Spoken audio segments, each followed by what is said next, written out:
अस्सलाम वालेकुम। आज का हमारा लेक्चर है abnormalities of growth hormone secretion. इसमें आ जाता है पैन हाइपोपिट्यूटरिज्म, जिसमें एंटीरियर पिट्यूटरी हार्मोन्स डिक्रीज हो जाती है उनकी सिक्रीशन। इसका कॉज क्या है? कंजेनिटल हो सकता है या फिर पिट्यूटरी में कोई भी ट्यूमर हो जिसकी वजह से हो सकता है। पैन हाइपोपिट्यूटरिज्म इन एडल्ट, इसमें क्या किस वजह से? क्रेनियोफिरिंजियोमास, ब्रेन ट्यूमर को कहते हैं, उसकी वजह से हो सकता है। क्रोमोफोब ट्यूमर्स या फिर पिट्यूटरी ब्लड वेसल्स में थ्रोम्बोसिस हो जाए।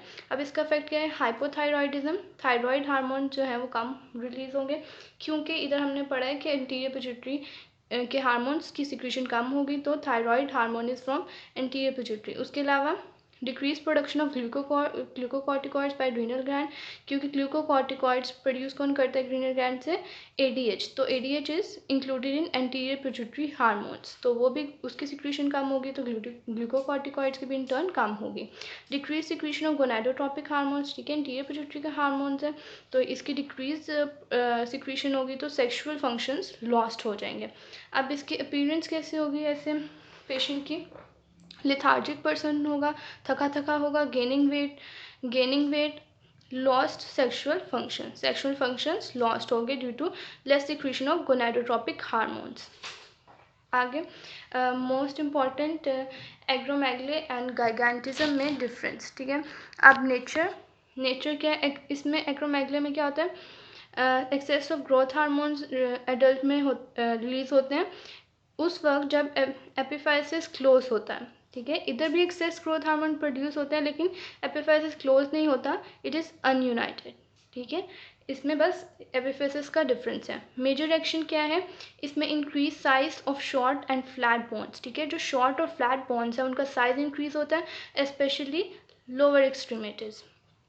उसके बाद इसके अंदर क्या होता है? Over growth of long bones of limbs, specially lower limb, ठीक है। अब size of skull and lower jaw में क्या होता है दोनों में? इसमें प्रोमिनेंट एक्रो में क्या होता है? प्रोमिनेंट स्कल होता है, फोरहेड भी जो है प्रोमिनेंट होता है, और लोअर जॉ जो होता है वो ओवर ग्रोथ हो जाती है।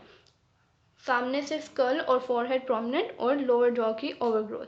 उसके बाद size of wisdom in large liver and heart, ठीक है। लिवर और हार्ट जो है उसका साइज इंक्रीज हो जाता है, लेकिन इधर गाइगेंटिज्म में no relative increase in size. Muscle mass acromegaly में इंक्रीज करता है और गाइगेंटिज्म में बोन मास इंक्रीज होता है। मेटाबॉलिक रोल क्या है एक्रो में?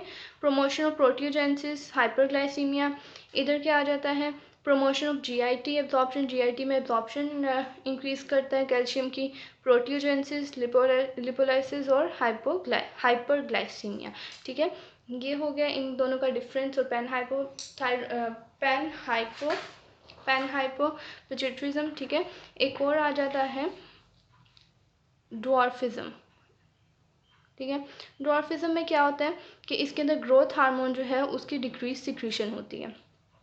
एंटीरियर पिट्यूटरी के जो हार्मोन्स हैं उसकी डिक्रीज सिक्रीशन होती है, ठीक है। अब ड्वार्फिज्म में क्या होता है कि ग्रोथ तो होती है जो बॉडी मैस है उसकी ग्रोथ तो होती है, लेकिन स्लो होती है, ठीक है, स्लो होती है। और इसके अलावा क्या है कि ड्वार्फिज्म कुछ ड्वार्फ्स ऐसे होते हैं जिनमें सेक्शुअली वो मैच्योर होते हैं, वो रिप्रोड्यूस करते हैं, लेकिन कुछ ऐसे होते हैं जो सेक्शुअली मैच्योर नहीं होते। इसके अलावा कुछ ड्वार्फ्स ऐसे होते हैं जिनके अंदर ग्रोथ हार्मोन जो है वो नॉर्मल रिलीज होता है, लेकिन उनके अंदर सोमैटोमीडियन सी होता है, वो प्रोड्यूस नहीं होता, जो कि सोमैटोमीडियन जो है ग्रोथ हार्मोन की प्रमोशन में रोल प्ले करता है, ठीक है। कुछ अब 3 टाइप्स मैंने ड्वार्फ्स की बता दिया। एक सेक्शुअली जो है वो मैच्योर होते हैं, दूसरे जो है वो सेक्शुअली मैच्योर नहीं होते, और जो तीसरी बताई है क्लास उनके अंदर ग्रोथ हार्मोन तो वो नॉर्मल रिलीज़ हो रहा होता है, लेकिन सोमैटोमीडियन सी जो है वो उसमें थोड़ी जो है फॉल्ट होती है, जिसकी वजह से ग्रोथ हार्मोन जो है वो प्रमोट नहीं होती, उसके फंक्शंस प्रमोट नहीं होते, लेकिन वो मौजूद होता है।